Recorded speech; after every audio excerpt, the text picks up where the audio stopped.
Ah, a Gibson ES-335. Olha, poucas guitarras na história conseguem gerar ao mesmo tempo tanta paixão e tanta polêmica. É um instrumento que realmente divide as pessoas, sabe? Ou se ama ou se odeia. E é exatamente para entender essa dualidade que a gente está aqui hoje. Vamos mergulhar nos dois lados dessa lenda. Essa frase, ela captura a alma da coisa, né? Resume perfeitamente o dilema. É uma guitarra que tem uma dualidade incrível. Um som que é coisa de outro mundo, mas com desafios que são bem aqui da Terra. E é essa tensão que faz dela um instrumento tão fascinante. Então, o nosso roteiro vai ser bem direto. Primeiro, a gente vai entender o que faz dessa guitarra um instrumento tão único. Depois, vamos analisar os argumentos de quem ama e os argumentos de quem nem tanto. E aí, no final, a gente chega a uma conclusão. Bora lá? Ok, vamos começar do começo. Para a gente entender toda essa discussão, primeiro a gente precisa sacar o que torna a ES-335 uma guitarra tão singular no seu design. E aqui, olha, que tá o coração de tudo. Pensa assim, ela não é totalmente sólida, como uma Les Paul, e também não é totalmente oca, como aquelas guitarras de jazz. Ela é um meio termo. Essa construção, que a gente chama de semi-hollow, com um bloco de madeira maciça no meio do corpo, é a fonte de tudo, das suas maiores qualidades e também das suas maiores fraquezas. Vamos começar pelo lado bom da força. O que será que faz tantos músicos geniais do mundo todo colocarem essa guitarra num pedestal? Acredite, existem motivos bem fortes para isso. O primeiro motivo, e talvez o mais poderoso de todos, é o som. Simples assim. O timbre de uma S335 nossa, é icônico. É uma sonoridade que tem uma sofisticação, uma elegância que a gente não encontra em qualquer lugar. E quando a gente fala desse som, não é papo furado. Os graves são aveludados, sabe? Os médios têm uma textura cremosa. E o sustain, aquela nota que fica soando, parece que flutua no ar.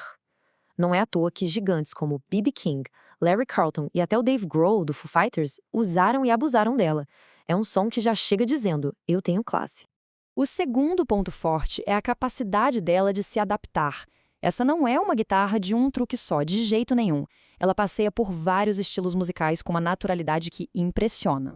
E dá pra ver bem essa jornada aqui.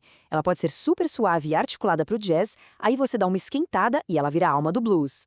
Sobe mais um pouco o ganho e ela tem toda a pegada pro rock. E sim, ela até consegue se dar bem em alguns tipos de metal mais leve. É um verdadeiro camaleão sonoro. Agora, isso pode parecer meio estranho, né? Um guitarrão desse tamanho ser confortável? Mas é verdade. O jeito que o braço é desenhado e o acesso fácil às notas mais agudas fazem dela um instrumento muito gostoso de tocar.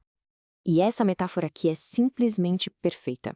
Apesar do corpo ser grande, o jeito que ela se encaixa na gente cria uma sensação de aconchego, quase como se a guitarra virasse uma parte do corpo.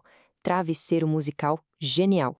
E claro, a gente não pode esquecer do visual. A presença de palco de uma ES-335 é uma coisa inegável. Ela passa uma imagem de seriedade, de estilo, antes mesmo da primeira nota sair do amplificador. E essa comparação aqui é matadora. Chegar no palco com uma ES-335, principalmente uma daquelas vermelhas clássicas, é como dar um recado. O público já olha e pensa, ok, vem coisa boa por aí. E por último, um ponto bem prático. Uma Gibson ES-335 de verdade não costuma perder valor. Pelo contrário, é quase como um bom vinho. Quanto mais o tempo passa, mais ela é desejada. E claro, mais cara ela fica.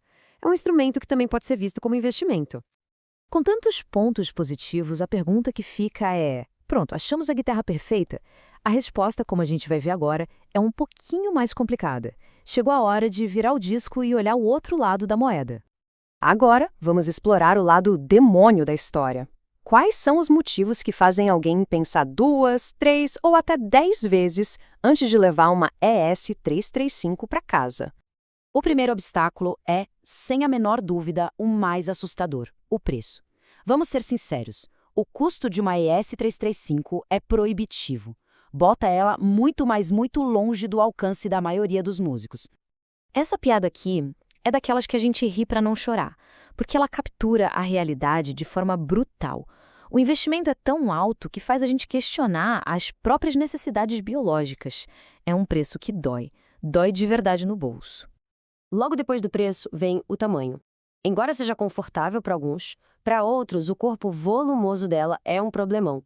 A comparação com segurar uma porta de guarda-roupa não é exagero. Para músicos com uma estatura menor, pode ser bem desconfortável.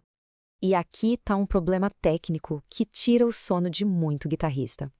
A mesma construção semioca que dá a ela aquele timbre arejado e maravilhoso também faz com que ela seja um ímã para microfonia, aquele apito agudo descontrolado que ninguém quer ouvir. Ela simplesmente não foi feita para tocar com muita distorção. A manutenção é outra dor de cabeça. Tentar mexer na parte elétrica dela através daqueles buracos em F é uma tarefa para especialista, um verdadeiro pesadelo. Qualquer ajuste mais simples pode virar uma complicação, o que significa visitas mais frequentes e caras a um bom luthier. Bom, juntando tudo isso, fica bem claro, né? Ela não é leve, não é barata, não é simples e exige muito cuidado. Por isso, não é nem um pouco recomendada para quem está começando. A verdade é essa. A S335 é uma guitarra para quem já tem estrada, para quem sabe exatamente o som que quer tirar dela. Muito bem. Depois de colocar os prós e os contras na balança, a gente chega ao momento do veredito. Como é que a gente resume essa dualidade toda? Esse quadro aqui resume o conflito de uma forma perfeita. De um lado, a gente tem o sonho, o timbre, a versatilidade, o estilo, o valor. Do outro, a realidade, o preço, o tamanho, os desafios técnicos. A escolha, no fim, depende de qual lado dessa balança pesa mais para cada pessoa. No final das contas, a grande questão é esta. O poder do som lendário e o status de ícone que ela tem são suficientes para superar os problemas práticos e o preço absurdo? Não existe uma resposta certa para isso. A decisão, como sempre no mundo da música, é de quem toca. É sobre a música que se quer criar.